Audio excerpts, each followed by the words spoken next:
Bismillahirrahmanirrahim. Assalamualaikum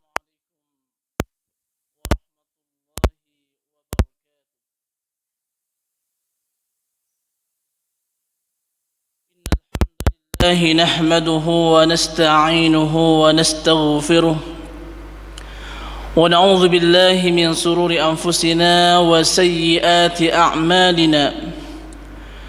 من يهده الله فلا مضل له ومن يضلله فلا هادي له أشهد أن لا إله إلا الله وحده لا شريك له وأشهد أن محمدا عبده ورسوله الذي لا نبي ولا رسول بعده.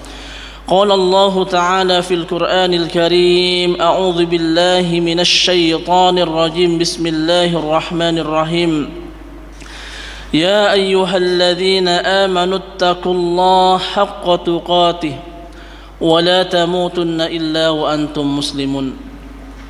وقال رسول الله صلى الله عليه وسلم إنما الأعمال بالنيات وإنما لكل امرئ ما نوى.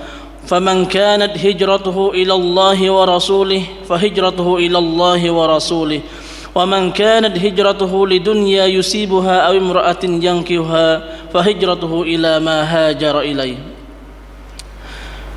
Para jemaah salat subuh yang dirahmati Allah, marilah kita senantiasa meningkatkan kualitas iman, kualitas takwa kita kepada Allah Subhanahu wa ta'ala.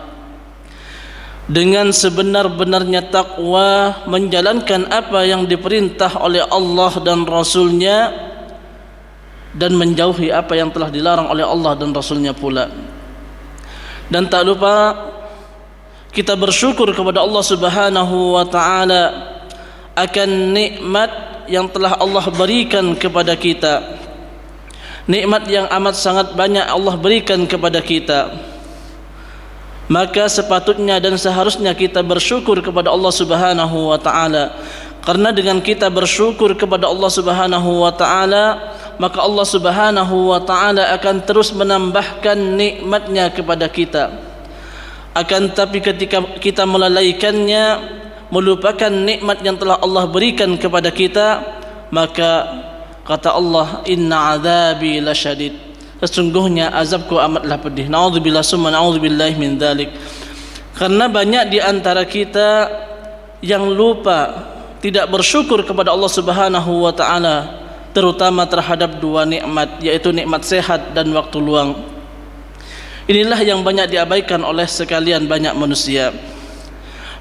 Ni'matani maubunun fihima katsirun minan nas, as-sihhatu wal faragh. Ada dua nikmat yang mana manusia sering lupa dan lalai, yaitu nikmat sehat dan waktu luang. Maka kita harus senantiasa bersyukur kepada Allah Subhanahu wa ta'ala dengan ucapan alhamdulillahirabbil alamin. Dan tak lupa salawat dan salam kita haturkan kepada baginda Rasulullah Muhammad sallallahu alaihi wasallam, tauladan terbaik kita, sebaik-baik contoh yang harus kita contoh, yang telah berhasil membawa umatnya dari alam kegelapan menuju alam yang terang benderang, yakni agama Islam. Para jemaah yang dirahmati Allah, tentu di antara kita menginginkan dan mengupayakan bagaimana setiap aktivitas kita, setiap apa yang kita lakukan itu bernilai pahala di sisi Allah Subhanahu wa ta'ala. Akan tapi yang pertama dan yang paling utama yang harus kita lakukan adalah memperbaharui niat kita. Karena dengan niat itulah kita akan mendapatkan apa yang telah kita niatkan, terutama dalam beramal dan beribadah kepada Allah Subhanahu wa ta'ala. Allah Subhanahu wa ta'ala senantiasa memerintahkan kepada kita agar supaya kita bersyukur kepadanya. Dan juga Rasulullah sallallahu alaihi wasallam menyampaikan kepada kita agar supaya setiap yang kita lakukan harus didahului dengan niat yang benar. Sebagaimana sabda Rasulullah sallallahu alaihi wasallam, innamal a'malu binniyat wa innamal likulli imri'in ma nawa. faman kanat hijratuhu ila Allah wa rasulih fa hijratuhu ila Allah wa rasulih wa man kanat hijratuhu lidunya yusibuha aw imra'atin yankihuha fa hijratuhu ila ma hajara ilaih. Setiap perbuatan itu tergantung dari niat kita. Maka sepatutnya dan seharusnya ketika kita melakukan hal kebaikan, maka kita niatkan karena Allah Subhanahu wa taala. Banyak amalan-amalan ringan yang mana di sini pahalanya luar biasa besar. Dan ini tentu yang diinginkan oleh kita, karena terkadang di antara kita memikirkan bagaimana caranya kita mendapatkan pahala besar, akan tapi aktivitasnya atau pengerjaannya itu ringan. Itulah yang kita harapkan. Maka salah satu di antaranya adalah yang pertama itu membaca Al-Quran. Ini sering saya sampaikan, bahkan mungkin beberapa bulan yang lalu sudah disampaikan tentang keutamaan membaca Al-Quran ini. Namun pada kesempatan kali ini hanya 1-2 keutamaan yang akan kita bahas. Yang pertama adalah membaca Al-Quran. Para jamaah yang dirahmati Allah, perlu diketahui bahwasanya ketika kita membaca Al-Quran, maka satu hurufnya itu Allah Subhanahu wa taala berikan 10 pahala. Sebagaimana hadis Nabi sallallahu alaihi wasallam dari An Abdullah bin Mas'ud yaqul qala Rasulullah sallallahu alaihi wasallam man qara'a harfan min kitabillahi falahu bihi hasanah wal hasanatu bi asri amsalha la aqulu alif lam min harfun walakin alifun harfun wa lamun harfun wa lamun harfun wa mimun harfun. Abdullah bin Mas'ud berkata, Rasulullah sallallahu alaihi wasallam bersabda, barang siapa membaca satu huruf dari kitabullah yaitu Al-Quran, maka baginya satu pahala kebaikan, dan satu pahala ini dilipat gandakan menjadi 10 kebaikan. Aku tidak mengatakan alif lam mim satu huruf, melainkan alif satu huruf, lam satu huruf, mim satu huruf. Ini hadis riwayat Tirmidzi dan hadis ini hasan. Para jemaah yang dirahmati Allah, bayangkan di antara kita misalkan satu hari tidak sempat membaca Al-Quran, yang kita sempat adalah kita membaca surah Al-Ikhlas misalnya. Maka kalau kita hitung menggunakan hitungan kita, maka dalam Al-Ikhlas itu ada 47 ayat. Maka 47 itu kita kalikan menjadi 47 dikali menjadi 10, maka hasilnya adalah 470 pahala yang kita dapatkan. Begitu murah dan pengasihnya Allah Subhanahu wa taala. Maka jangan sampai di antara kita menyia-nyiakan waktu ini, apalagi sampai satu hari satu juz. Itu luar biasa pahala yang Allah berikan kepada kita. Jikalau kita mendapatkan atau ingin mendapatkan kebaikan yang semakin banyak dari Allah Subhanahu wa taala, maka kita harus sering-sering berinteraksi dan membaca Al-Quran ini, karena pahalanya amat sangat luar biasa. Selain daripada itu, Rasulullah sallallahu alaihi wasallam juga mengabarkan kepada kita bahwasanya Al-Quran itu nanti akan memberikan syafaat kepada pembacanya. Sebagaimana hadis Nabi sallallahu alaihi wasallam, an Abi Umamah radhiyallahu an qala sami'tu Rasulullah sallallahu alaihi wasallam iqra'ul Qur'an fa innahu ya'ti yaumal qiyamah syafi'an li ashabihi, rawahu Muslim. Dari Abu Umamah radhiyallahu an, ia berkata, ia mendengar Rasulullah sallallahu alaihi wasallam bersabda, bacalah Al-Quran karena pada hari kiamat ia akan datang sebagai syafaat bagi pembacanya. Hadis riwayat Muslim nomor 804. Ma'asyiral muslimin jemaah subuh yang dirahmati Allah, begitu luar biasanya pahala yang Allah berikan ketika kita senantiasa berinteraksi dengan Al-Quran. Bahkan ketika kita membaca surat Al-Ikhlas sebanyak 3 kali, maka seperti dengan hatam Al-Quran. Sebagaimana hadis Nabi sallallahu alaihi wasallam, an Abi Sa'id Al-Khudri radhiyallahu an qala an-nabiy sallallahu alaihi wasallam li ashabihi ayajiru ahadukum ay yaqra'u thalatha Qur'an fi lailah fasaqqa dhalika alaihim wa qalu ayyuha yutiku dhalika ya Rasulullah faqala Allahul wahidus samad thalatha Qur'an. Dari Abi Sa'id Al-Khudri radhiyallahu an, Nabi sallallahu alaihi wasallam bersabda kepada para sahabatnya, apakah salah seorang di antara kalian tidak mampu membaca Al-Qur'an? Apakah salah seorang dari kalian tidak mampu bila ia membaca sepertiga dari Al-Qur'an? Maka pada setiap malamnya, dan ternyata para sahabat merasa kesulitan seraya berkata, siapakah di antara kami yang mampu melakukan hal itu wahai Rasulullah sallallahu alaihi wasallam?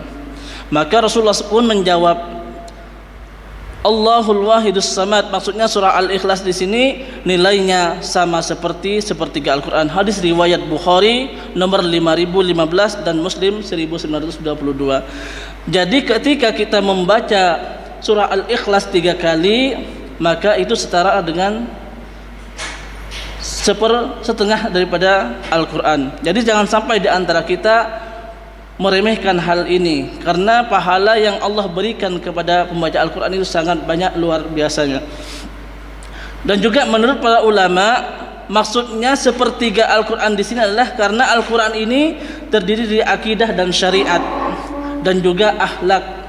Sementara surah Al-Ikhlas itu seluruhnya berbicara tentang tauhid, maka pembacanya dianggap mempunyai pahala dan sama seperti membaca sepertiga daripada Al-Quran.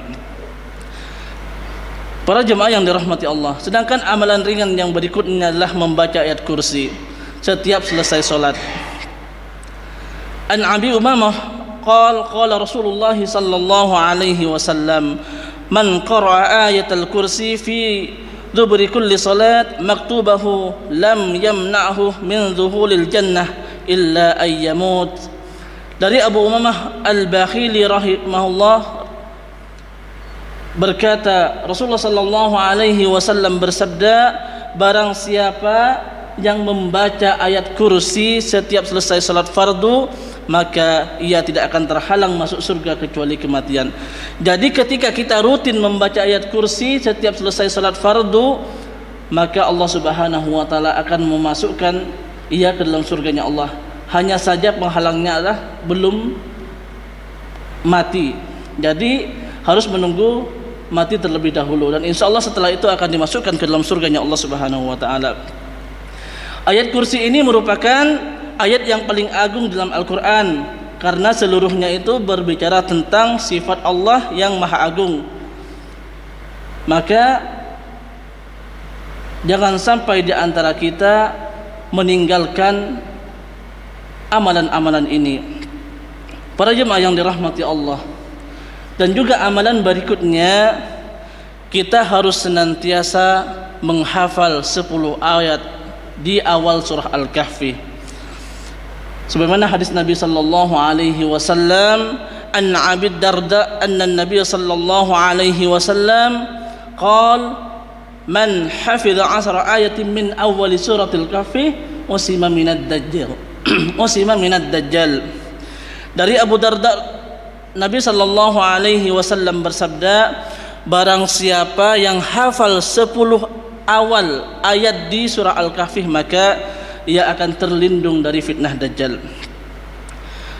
Fitnah dajjal ini amat sangat membahayakan, tapi itu semua tidak ada apa-apanya jika Allah Subhanahu wa taala yang melindungi kita.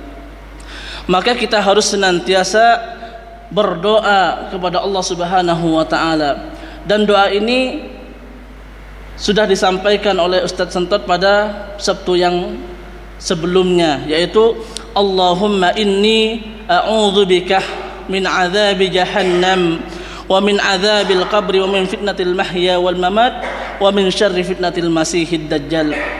Maka kita harus senantiasa berlindung, memohon kepada Allah Subhanahu wa taala agar supaya kita terhindar daripada fitnah dajjal. Perlu para jemaah ketahui bahwasanya fitnah Dajjal itu amat sangat luar biasa. Maka kita harus senantiasa dan diupayakan untuk hafal 10 ayat. Kalau misalkan nanti kita sudah mendengar bahwasanya Dajjal sudah keluar, maka kita harus senantiasa membawa anak istri kita masuk ke dalam rumah kita. Kita tutup jendela-jendela kita, kita tutup pintu-pintu kita. Kalau bisa anak perempuan kita, istri-istri kita dibelenggu, karena nanti yang paling banyak mengikuti Dajjal adalah kaum wanita. Jadi jangan sampai di antara kita tidak hafal, yaitu minimal 10 ayat di awal surah Al-Kahfi ini. Para jemaah yang dirahmati Allah, maka sepantasnya dan seharusnya setiap kali kita harus berupaya bagaimana caranya kita hafal 10 ayat ini. Maka perlu diulang-ulang, kita harus senantiasa berupaya dan berusaha bagaimana caranya kita bisa menghafal 10 awal di surah Al-Kahfi ini. Para jemaah yang dirahmati Allah, dan juga amalan berikutnya adalah Sayyidul Istighfar, yaitu ketika kita membaca Allahumma anta rabbi la ilaha illa anta khalaqtani wa ana abduka wa ana ala ahdika wa wa'dika mastata'tu a'udzu bika min syarri ma sana'tu abu'u laka bi ni'matika alayya wa abu'u bi dhanbi faghfirli fa innahu la yaghfiru dzunuba illa anta. Ketika kita membaca ini pada siang hari dan kita meyakini akan Sayyidul Istighfar ini, maka Allah Subhanahu wa taala akan memasukkan kita ke dalam surganya Allah Subhanahu wa taala. Dan juga ketika kita membacanya di sore hari kemudian kita meyakini dan wafat pada waktu itu, maka Allah Subhanahu wa taala akan memasukkan ke dalam surganya Allah Subhanahu wa taala. Jadi amat sangat banyak sekali amalan-amalan ringan yang pahalanya besar. Maka kalau misalkan di antara kita tidak bisa melakukan hal ini, maka kita harus senantiasa beristighfar kepada Allah Subhanahu wa taala. Kita harus senantiasa memohon ampun kepada Allah Subhanahu wa taala. Kalau kita mengatakan cinta kepada Rasulullah sallallahu alaihi wasallam, maka kita harus senantiasa mencontoh beliau. Rasulullah sallallahu alaihi wasallam itu beristighfar dalam sehari itu lebih dari 70 kali, bahkan sampai dengan 100 kali. Jadi kita harus senantiasa beristighfar, mohon ampun kepada Allah Subhanahu wa taala. Ayyuhan nas tubu ila rabbikum fa inni la astaghfirullah wa atubu ilaihi fil yaumi aktsar min 70 marrah. Wahai sekalian manusia, bertaubatlah, beristighfarlah kalian kepada Allah Subhanahu wa taala. Sesungguhnya aku memohon ampun kepada Allah dalam sehari sebanyak 70 kali. Rasulullah saja memohon ampun kepada Allah dalam sehari lebih dari 70 kali. Bagaimana dengan kita yang amalan-amalan kecil saja kita tidak mampu untuk melaksanakannya? Maka sepatutnya dan seharusnya kita beristighfar kepada Allah Subhanahu wa taala. Rasulullah sallallahu alaihi wasallam yang dosa-dosanya diampuni yang lalu maupun yang akan datang masih senantiasa memohon ampun kepada Allah Subhanahu wa taala. Lalu bagaimana dengan kita? Ketika kita tidak mampu melakukannya, masih santaikah kita? Masih merasa amankah kita dari pertolongan Allah Subhanahu wa taala? Maka kita harus senantiasa selalu ingat kepada Allah Subhanahu wa taala. Kalau misalkan kita tidak mampu melakukan hal kecil ini yang pahalanya besar, maka kita harus senantiasa beristighfar kepada Allah Subhanahu wa taala. Dosa apa yang telah menghalangi kita untuk tidak bisa melakukan hal ini? Maka jangan sampai di antara kita merasa lengah, merasa bosan dalam berusaha dan berupaya untuk semakin dekat kepada Allah Subhanahu wa taala. Semoga kita termasuk hamba pilihan yang dipilih Allah Subhanahu wa taala, yang mana dengan adanya nasihat ini kita semakin bersemangat untuk melakukan hal-hal kebaikan, karena setiap hal kebaikan insyaallah Allah Subhanahu wa taala akan memberikan pahala kepada kita. Terutama sekarang masuk di bulan Rajab, yang mana bulan ini Allah Subhanahu wa ta'ala lipat gandakan pahala-pahalanya. Maka lakukanlah semampu kita, jangan sampai kita pernah meninggalkannya. Mungkin demikian 20 menit dari kami. Semoga Allah Subhanahu wa taala menjadikan kita hamba pilihan yang dipilih oleh Allah Subhanahu wa taala, yang senantiasa selalu taat kepadanya. Kita akhiri dengan istighfar, astaghfirullahaladzim, astaghfirullahaladzim, astaghfirullahaladzim. Subhanakallahumma wa bihamdika asyhadu an la ilaha illa anta astaghfiruka wa atubu ilaik. Wassalamu alaikum warahmatullahi wabarakatuh.